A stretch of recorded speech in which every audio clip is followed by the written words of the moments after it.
Welcome,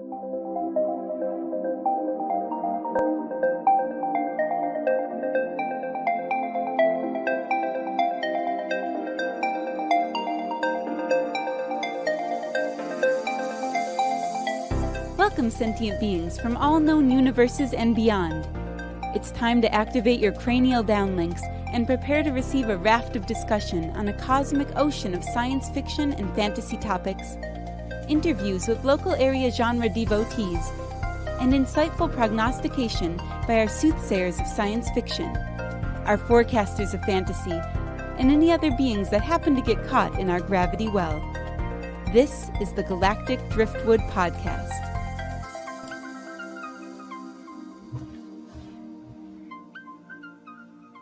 Hello, and welcome to another episode of the Galactic Driftwood Podcast. I'm Bill. I'm Linda. I'm Seth. I'm Jenna. I'm Chris. And on today's show, we're going to be talking about Free Guy, which is a new comedy out on HBO Max, along with the ending of Vox Machina. So let's see. Who should we have take it away here? Everybody's seen Free Guy, right? Yes. Right. So let's go to Jenna because we haven't had her speak much lately. Let's ask her. You want to give us a little recap of Free Guy? Hey, I was talking on the last episode. I don't know what you're talking about. But basically, Free Guy is a fun little jaunt into the gaming world where we see that Ryan Reynolds' character, Guy, is an NPC, a non-playable character, in a basically a whole Grand Theft Auto-esque city. World. Video game world. Who, because a real person who is playing a character seems to one day walking through this world trying to accomplish a secret mission, because there'd be spoilers in this podcast. Prepare thyself, audience. He notices her and starts to develop his own independent thought and actions that are outside his role in the game. And ultimately, yeah, there's our spoiler warning. And ultimately what happens is, because he wants to get to know her and she tells him, hey, if you want to help me, you have to level up, because she's trying to find some secret information in this world that relates to a real world issue where she, as a game developer, had her material stolen by this big corporation. You have to level up. And so he goes off and tries to level up in a nice way.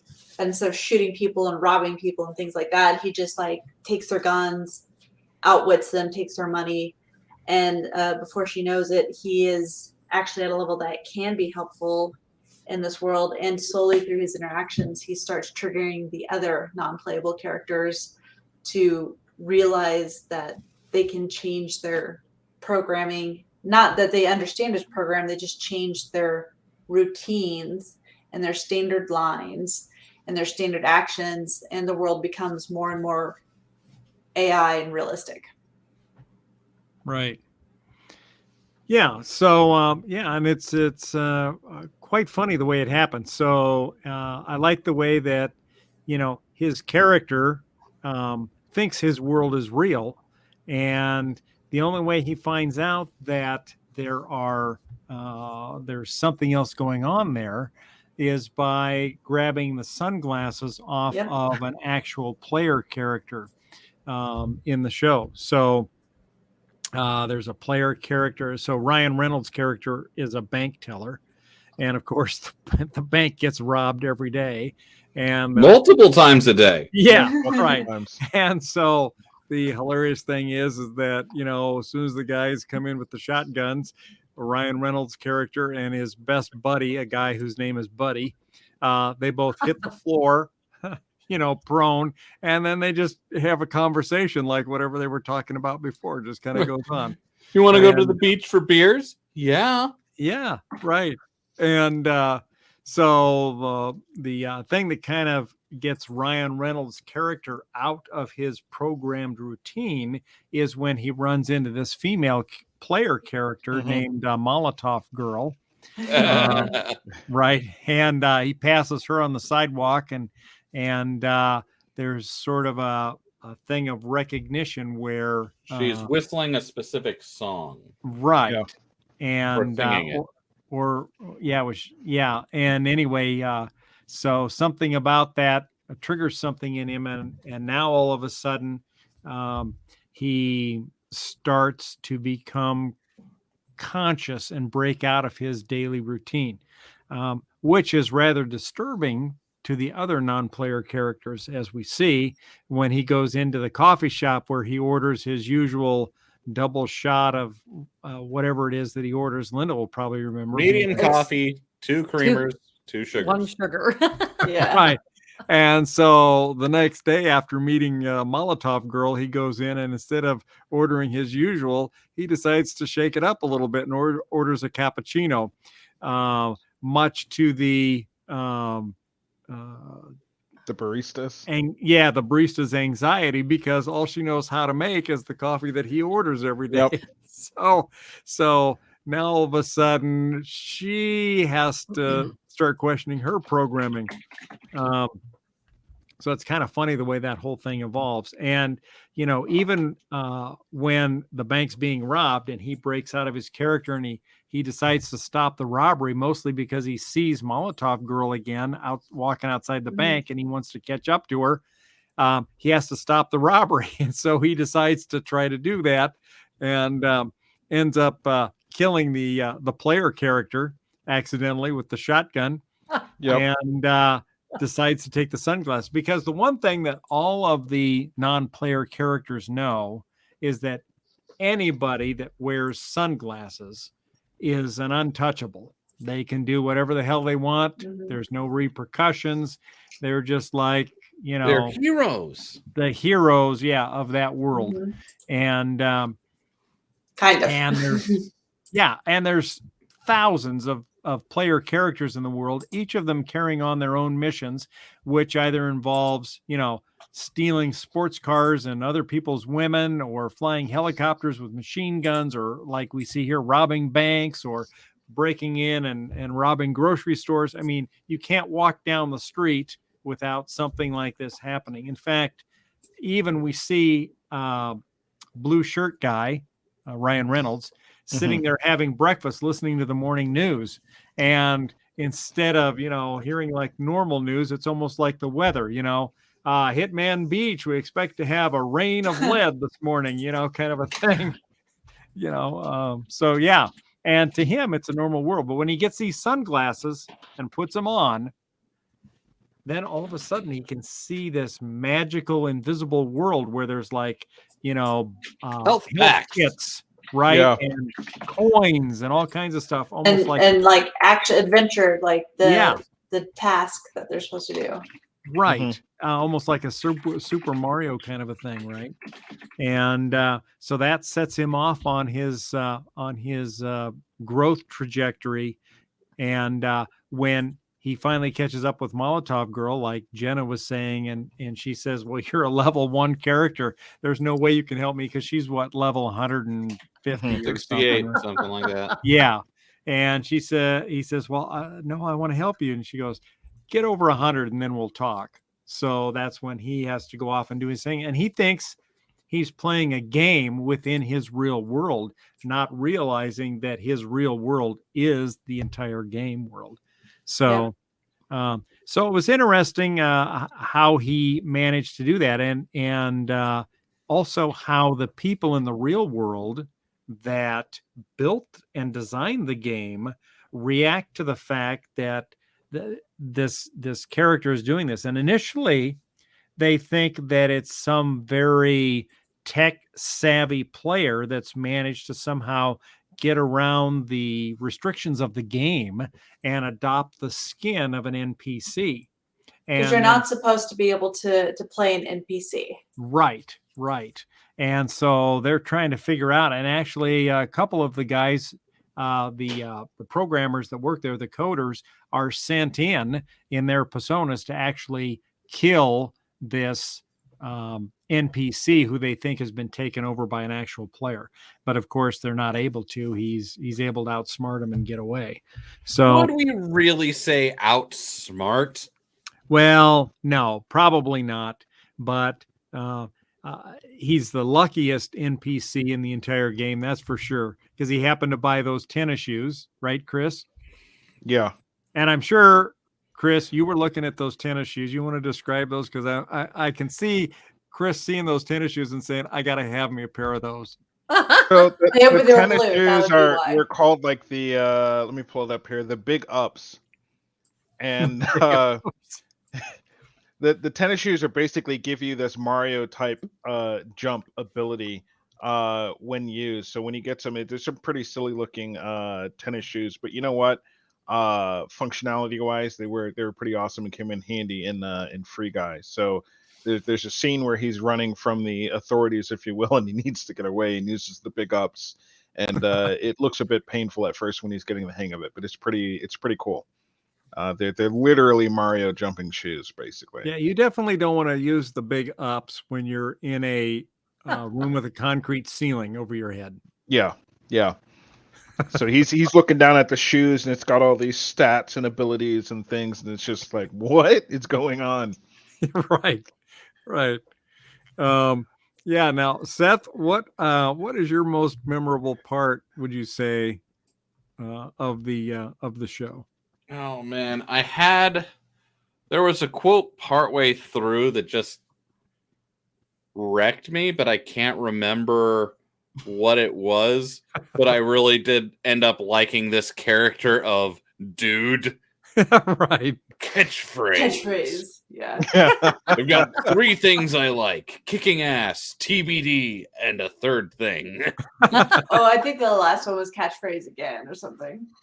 And the funny thing about that is we find out, so this character dude was actually a character designed for the sequel to the game that everybody's playing.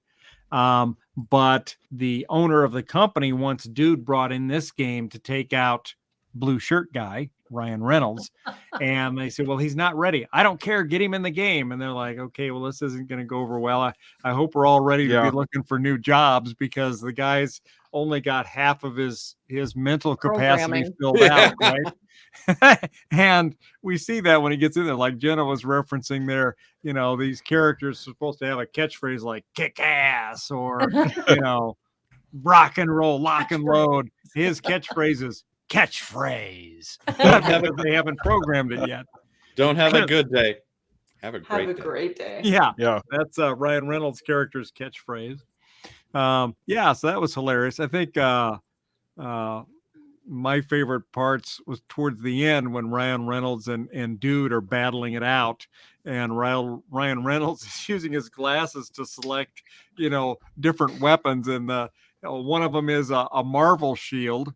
The Captain America shield.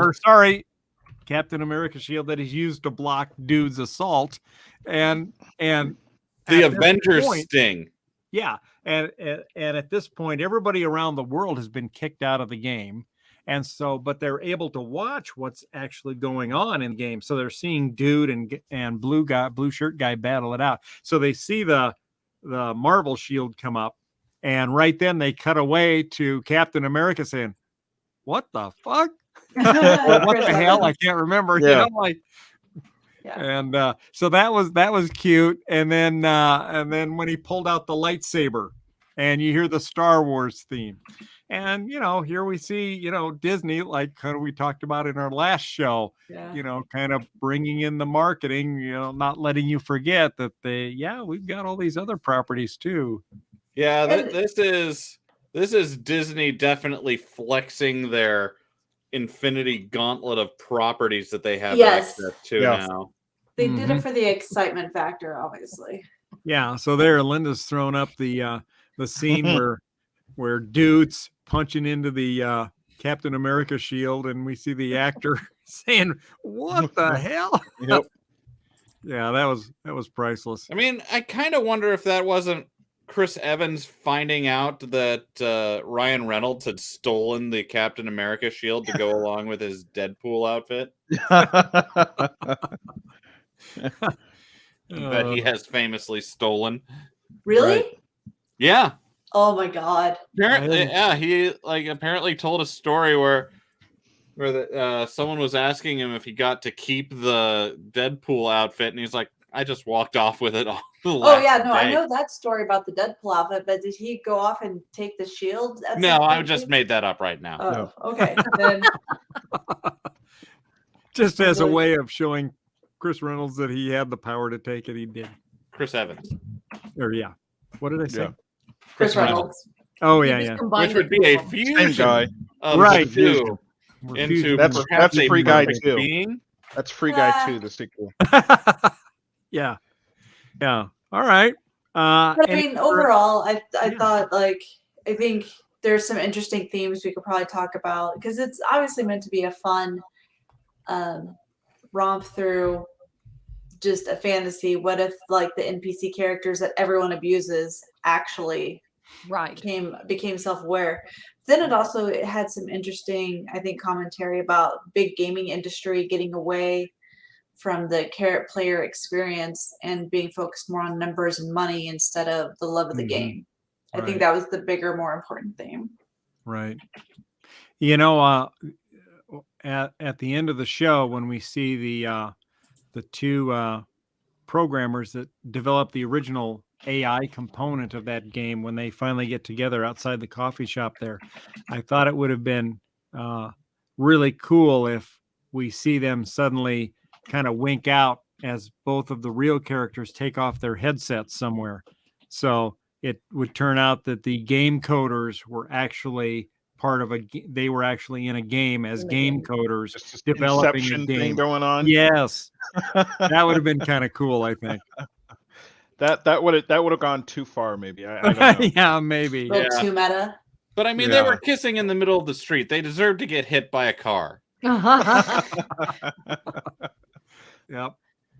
All right. I mean, that's what Aaron was waiting for. He was like, So- because buddy or guy always gets hit in the street when he goes to the street. Like, you're almost waiting for that to happen to them. Yeah. Well, that's why I was thinking if it did, it'd be like, okay, yeah, they're actually in the game. They're in their own game. But Something that kind of distracted me, from having fun with the movie. I love Taika Waititi, but his character was dumb in this. yeah. Every action he took was the exact wrong action that would have tanked his next game. Right. That was launching in under 24 hours. Right. Especially taking an axe to file servers. Oh, yeah. Yeah. He was going to need those to run his game 12 hours later. Right. And then he's rebooting the game in the middle of the day when everybody's in playing it. And then later on, he was more self-destructive than anything. Yeah, forcibly kicking players out and deleting their characters. So, I mean, that's not good for business. I mean, I think his character was just the top representation of what happens when it's power hungry and you think you're untouchable. And it's all about the money. It's not that far different from some of the themes that we had in Ready Player One. Yeah. Where the corporation greed is kind of changing the overall funness of the game. Right. Yep. Fair enough. Well, I think the point of this was that the corporate greed had completely ruined the game. Yeah. It did, and the game was also built on false pretenses. It was copied code, basically, because ultimately we come to find out that the original base layer of this game just had another layer slapped on top of it, and this guy called this game his own, which is also part of kind of the plot a little bit of the movie. So right, yeah, he basically stole the other one woman and a man. The guy Keys, is the two working. programmers, Keys and I'm not sure if that was his real name. Millie, yeah. That was his last name. Keys was his last name. Oh, Keys was his last name. Okay. I thought that's kind of a spot-on name for a programmer. Yeah, Keys, perfect. If somebody started calling me Keys, I don't know. That's just a lame nickname for a programmer. Hey, Keys. Hey, air breather. Right? Air breather. All right. Well, any other thoughts on the show before we move on to Vox Machina? Yeah, I think Free Guy just ultimately ended up being you either liked it or you didn't. I have family members that didn't like it, and I know a lot of people that liked it or loved it. And for me, it was I watched it once, and I've not really felt compelled to go back and watch it again. It was entertaining, it was fun, but it was more or less some more Ryan Reynolds being Ryan Reynolds at the end of the day. There was a And lot of actually- that. Ryan Reynolds is really enjoyable to watch being Ryan Reynolds. He is, but I think for a lot of people, Yeah. and we were talking about this before we started the show before, was it ends up being a little bit like Will Ferrell. You either attach to a type of comedy, but a lot of times they play the same character, if you will, in a lot of different movies. It's just the same person. So, they could have dropped in Deadpool as Free Guy, and it still would have worked just fine. Would have worked the same. Right. And can I ask you a couple questions? Because Aaron used to program back in the day, and he found like a lot of the lingo. He's like, obviously, whoever wrote this doesn't understand how all this really works, and Yeah. it took him a while to just let it go. I didn't get so attached in it as far as the lingo goes. I normally do. I didn't think they had too many things that were off. But again, we're also talking about a largely made up world. So at that point, you just let it go. Yeah. We're it is what it is. So I didn't get hung up on it in this one. There's too many other stupid things going on. I am so desensitized to Hollywood not knowing how computer programming works that it doesn't even register as a thing for me. Mm-hmm. I You mean, just got to roll with it. There are some shows that get it right, and not many, because no one really wants to watch someone program a computer. Like, They no don't. one wants to watch real hacking, because It's that not shit really- would be boring to most people. Right. Not very exciting. Ooh, I spent 8 hours just like tooling around on this network, and I finally found one port that's open, and now I can insert some code that's not going to have any real world effect until it triggers in 3 to 4 months. All right. Well, let's move on to Vox Machina. So, Seth, you want to give us a little rundown of Vox Machina, just kind of an overview of what it's about, what it is? What it's overall what it's about is the first campaign that the Critical Role crew kind of played, and they I think this first season is covering that first adventuring group. And for the people that they don't know were what kind of playing before they started podcasting their sessions, and this is Critical Role is a group of voice actors who play Dungeons and Dragons, and they do fun voices for their characters. They're DM'd by Matt Mercer, who's he's really big in the Dungeons and Dragons world right now. It's one of the podcasts, video podcasts that launched the whole live play D&D, where you watch a group of people get around a table and play Dungeons and Dragons. Yeah. And it takes a lot of talent to make that interesting. Although I think that, and it can be fun to watch any group play Dungeons and Dragons, just because the silly shit that goes on. And and I feel like that is one of this series' strengths, is they were trying to replicate their campaign, I feel like, and not the story as it like so there have been Dungeons and Dragons movies before. I think one of them in the early 2000s I watched, and it was just a generic fantasy movie. That's all. There wasn't any party to it, really. Yeah. And none of the shenanigans that happen in every single game. Mm-hmm. This is full of shenanigans, and it's glorious. Like, especially Scanlan the Bard. Scanlan the Bard is the best. Yes. And Grog is pretty hilarious too. Oh, I love Grog is Grog. hilarious. Yeah.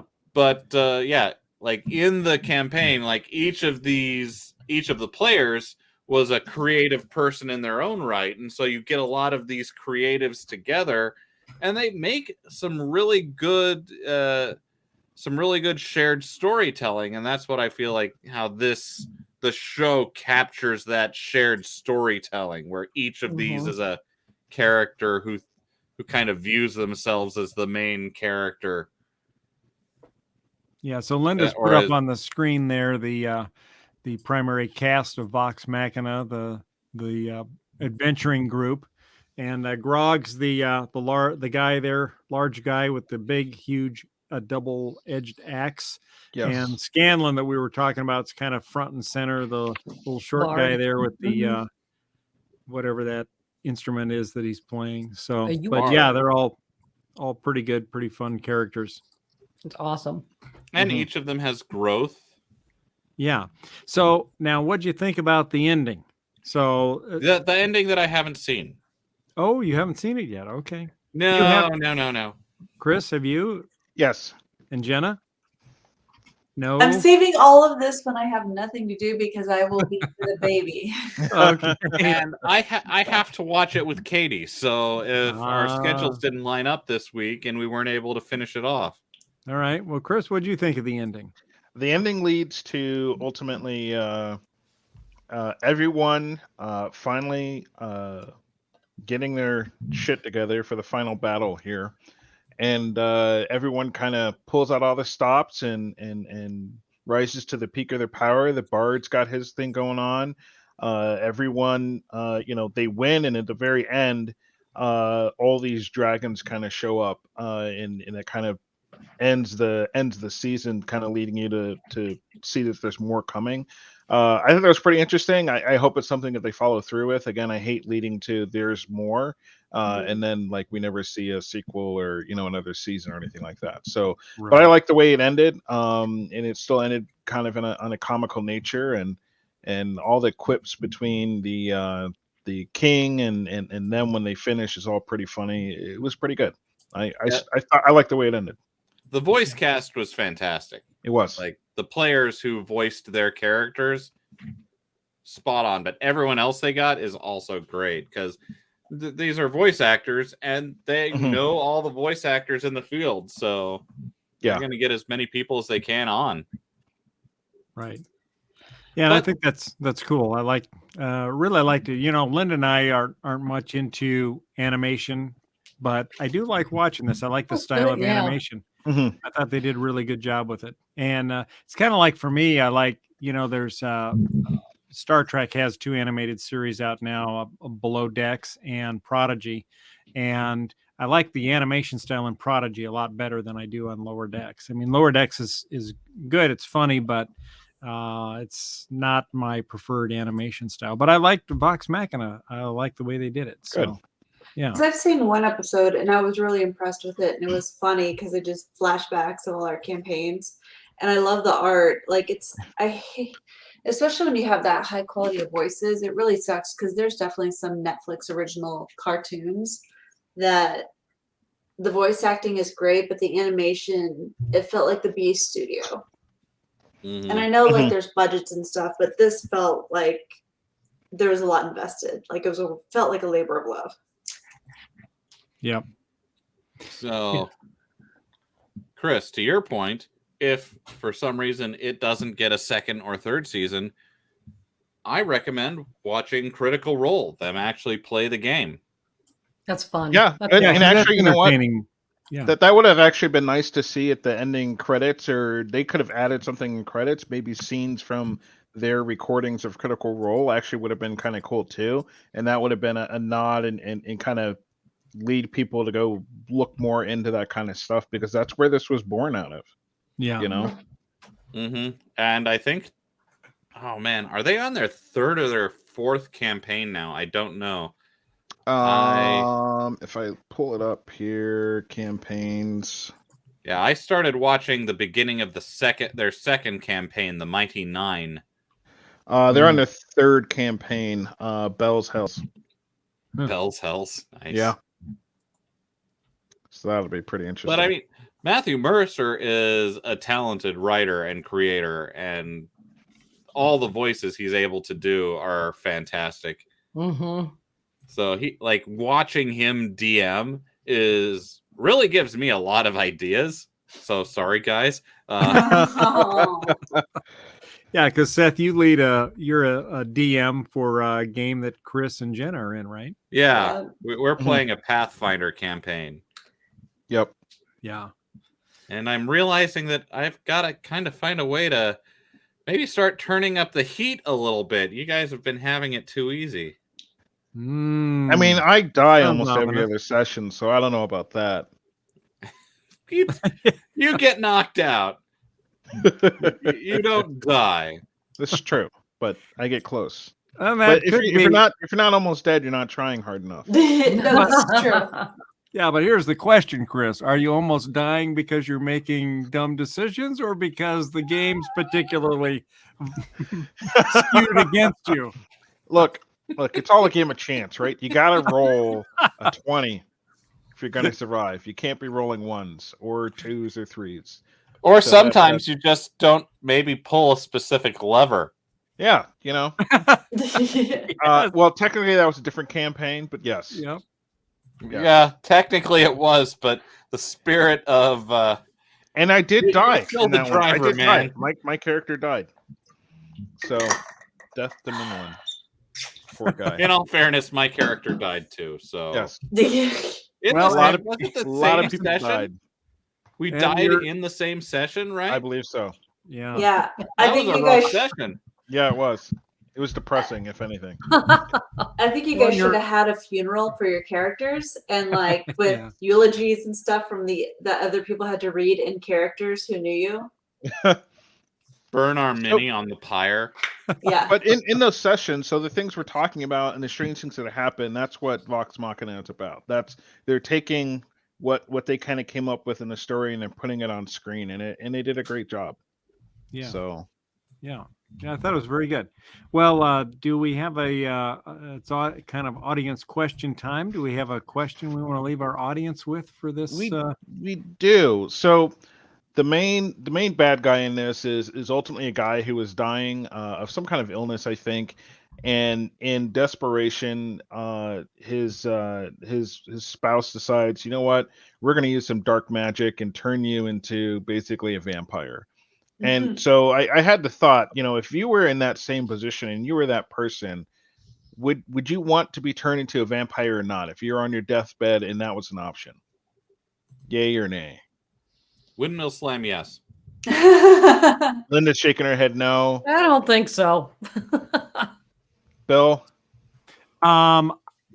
So for me, it would depend entirely upon the type of vampire.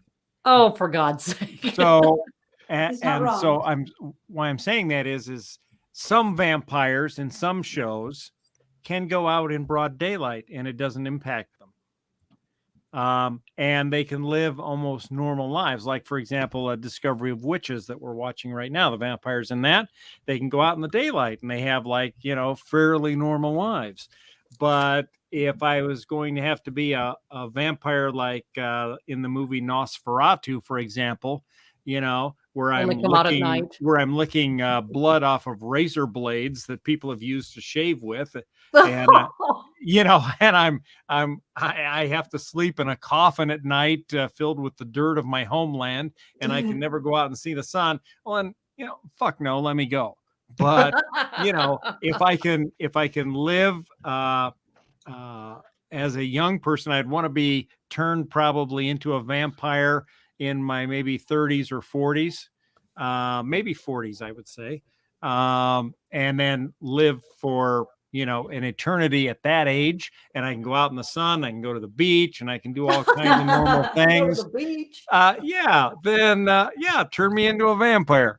But other than that, no, I don't want to sleep in a coffin on the dirt of my homeland and surrounded by blood and gore and decay.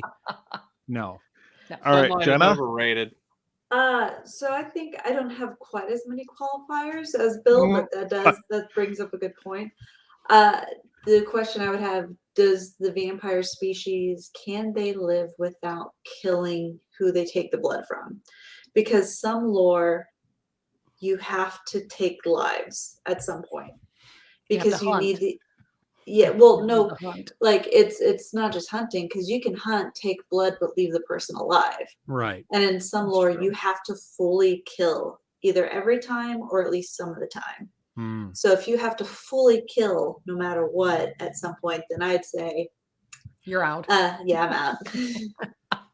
So yeah, in the story that I wrote, and I'm hopefully going to publish sometime soon, the vampires have to, if you're a vampire, you have to kill someone basically every 10 years to keep your like vampire-ness going, or you die. And I kind of thought that was fair, because I'm pretty sure I could find someone to kill every 10 years. Someone who deserved it. Come on. Everyone here right now can think of someone that they would kill to live another 10 years. Not admission of guilt. I mean, you've been on the internet, so... Yeah, exactly. There's a ton of food out there. You can you can still be a vampire, and I guess I should answer this myself. So for me, I'm going to go with yes, and I don't really care about the situation. Type of vampire, just I'm dead. I'm dead one way or another. So either I just go ahead and die, or I live a little longer until Blade comes and kills me, or I get burned by sunlight, or whatever. But if my goal is just to live, then yes. Yes. All right. Linda, we got to hear from you on this one. No. I guess I'm the only no. Not interested. You wouldn't be turned into a let's say you're 42. I mean, we can all find circumstance. Yeah, circumstances where we would say yes or no. Yeah. But like if it happened to you right now, you've got right now you wouldn't do it. Windmill slam, yes.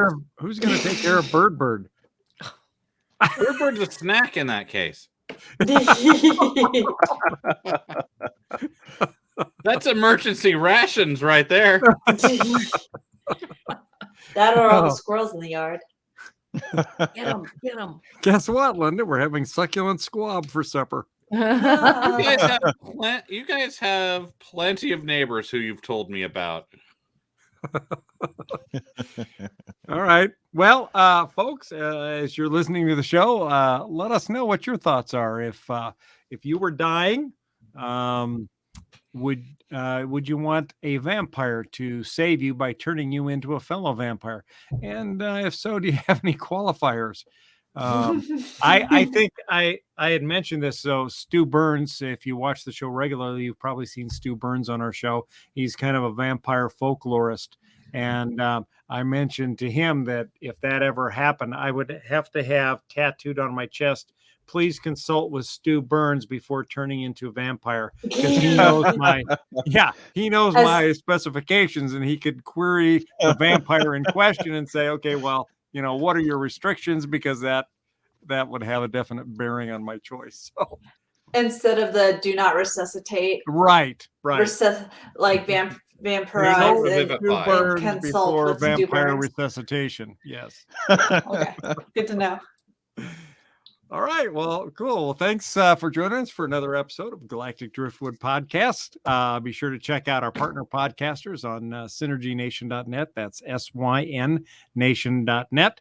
And you can check out this podcast and all of our previous ones on our website, which is galacticdriftwood.space. And on that, we'll say so long. Have a great week, and we will see you next time. Bye-bye. Bye. Bye. Later.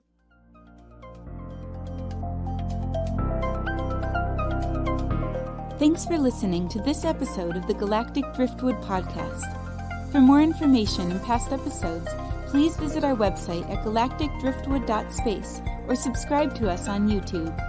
And now, please deactivate your cranial downlinks, collect your towels, and be sure to watch your step as you exit our gravity well.